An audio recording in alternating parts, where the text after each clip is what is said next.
আসসালামু আলাইকুম। আশা করি সবাই ভালো আছেন। হযরত মুহাম্মদ সাল্লাল্লাহু আলাইহি সাল্লাম যখন উর্ধ্বাকাশে ভ্রমণ করেন এবং হযরত আল্লাহ তাআলার সাথে যখন সাক্ষাৎ হয়, এই সাক্ষাতের সময় অনেকগুলো পর্দার ভিতরে সাক্ষাৎ হয়, এটা আমরা জানি। এবং আল্লাহ তাআলার সাথে কথ ও কপোথনের মাধ্যমে নির্ধারিত হয় যে তার উম্মার জন্য 50 ওয়াক্ত নামাজ এবং সূরা বাকারার শেষ 2 আয়াত এবং আরেকটা গুরুত্বপূর্ণ জিনিস, সেটা হলো যে কোনো হযরত মুহাম্মদ সাল্লাল্লাহু আলাইহি সাল্লামের বান্দাদের ক্ষেত্রে কেবল শিরক ব্যতীত অন্য কোনো কিছু থাকলে তাকে ক্ষমা করে দেওয়া হবে এবং শিরক যদি থাকে তাহলে সেটা ক্ষমা পাবে না। এই তিনটা জিনিস আল্লাহ তাআলার পক্ষ থেকে হযরত মুহাম্মদ সাল্লাল্লাহু আলাইহি সাল্লামের উপরে প্রাপ্ত হয়। এবং হযরত মুহাম্মদ সাল্লাল্লাহু আলাইহি সাল্লাম যখন সেখান থেকে বিদায় নিয়ে আসার সময় হযরত মুসা আলাইহিস সালামের সাথে উনার দেখা হয় এবং মুসা আলাইহিস সালাম তাকে জিজ্ঞাসা করে যে আল্লাহর পক্ষ থেকে সে কি পেল।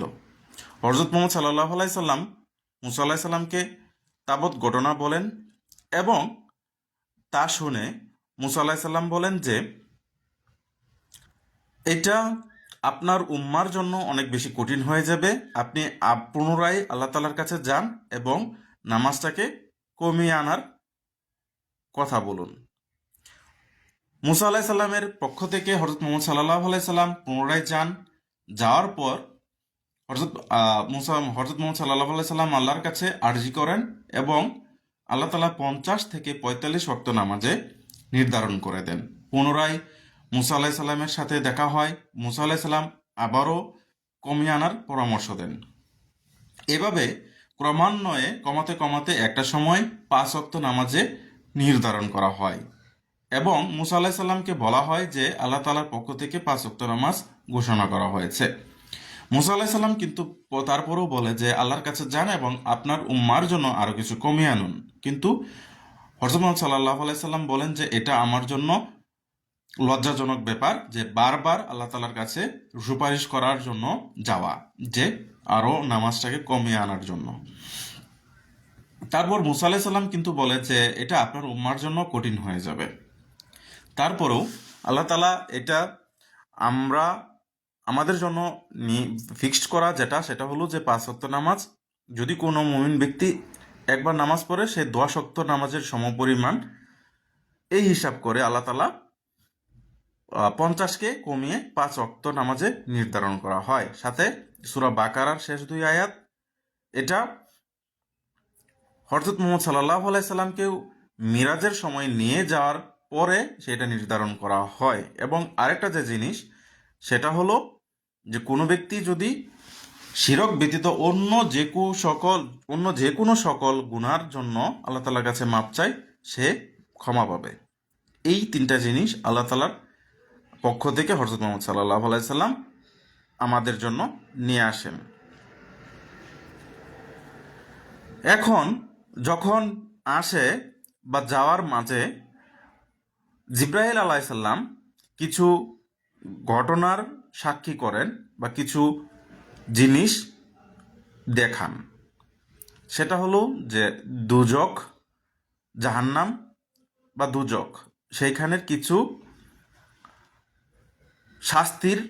ভয়াবহ শাস্তির সম্মুখীন হচ্ছে যারা, সেগুলোকে প্রত্যক্ষ দোষী হিসাবে হযরত মুহাম্মদ সাল্লাল্লাহু আলাইহি সাল্লামকে দেখান।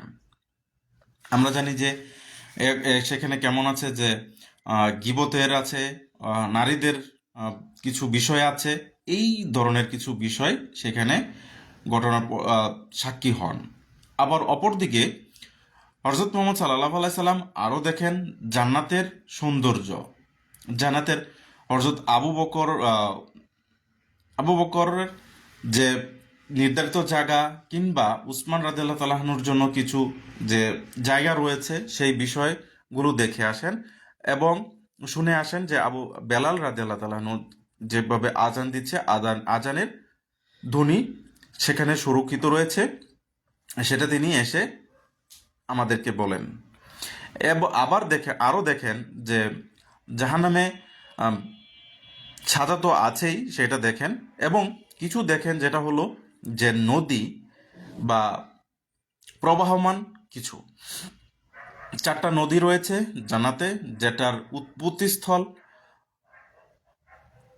সিদরাতুল মুনতাহা বা ওইখানে, যেটার উপর দিকে গেছে 2টা নদী, এবং 2টা নদী পৃথিবীতে এসেছে, যেটা হচ্ছে ফুরাত নদী এবং আরেকটা নদী হচ্ছে নীলনদ।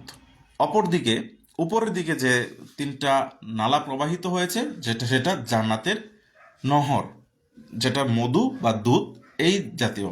আমি আরেকটা জিনিস আমার এখন মনে হলো, সেটা হলো যে যেটা আমি না বললেই নয়।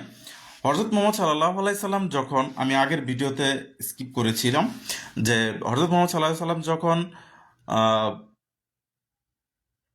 নামাজ আদায় করেন বাইতুল আকসায়, সেইখানে জিব্রাইল আলাইসাল্লাম তাকে 2টা পেয়ালা তার সামনে উপস্থাপন করেন। যে 2টা পেয়ালাতে রয়েছে একটা পেয়ালাতে রয়েছে শরাব, আর একটা পেয়ালাতে রয়েছে দুধ। হজরত মোহাম্মদ সাল্লাহ আলাইসাল্লাম শরাবটাকে না নিয়ে দুধটা গ্রহণ করেন, এবং জিব্রাইল আলাইসাল্লাম বলেন যে আপনি এটা উত্তম কাজ করেছেন আপনার উম্মার জন্য। যদি আপনি শরাব নিতেন তাহলে আপনার উম্মা ধ্বংস বা ক্ষতিগ্রস্ত হয়ে যেত। দুধের এবং নহরের শরাব আল্লাহ তালার ওই আহ, দেখে আসেন যে 2টা নহর বা নদী যেটা জান্নাতের উপরের দিকে চলে গেছে। এই জিনিসগুলো দেখেন। আরও সে দেখেন, সেটা হলো যে আসিয়া, মানে ফেরাউনের যে একজন দাস ছিল, সেই দাসটাকে যেভাবে শাহাদাত বরণ করতে দেওয়া হয়েছে এবং তার যে খুশবু ছড়াচ্ছে, সেটা হযরত মুহাম্মদ সাল্লাল্লাহু আলাইহি সাল্লাম প্রত্যক্ষ করেন।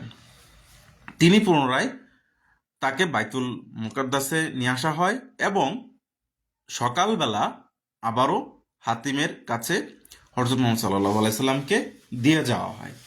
এই যে একটা প্রসেস বা প্রক্রিয়া হযরত মুহাম্মদ সাল্লাল্লাহু আলাইহি সাল্লামের সাথে ঘটেছে, সেই ঘটনাটাই হলো ইকরা বা মিরাজ। আগের ভিডিওতে বলা হয়েছে কিভাবে উর্দাকাশে গিয়েছিল এবং বিভিন্ন ধরনের ঘটনা, এবং এই ভিডিওতে বলা হলো যে উর্দাকাশ থেকে ফিরে এসে আবারও মক্কায় হযরত মুহাম্মদ সাল্লাল্লাহু আলাইহি সাল্লামকে নিয়ে আসা হলো, সেই বিবরণ। এটা আরেকটা মানে করব, সেটা হলো যে এর পরবর্তীতে তার সাথে যা ঘটেছিল সেই বিষয়টা নিয়ে আমাদের আগামী আরেকটা সেগমেন্ট থাকবে। সবাই ভালো থাকবেন এবং সুস্থ থাকবেন। দেখার নিমন্ত্রণ রইল। সালাম আলাইকুম।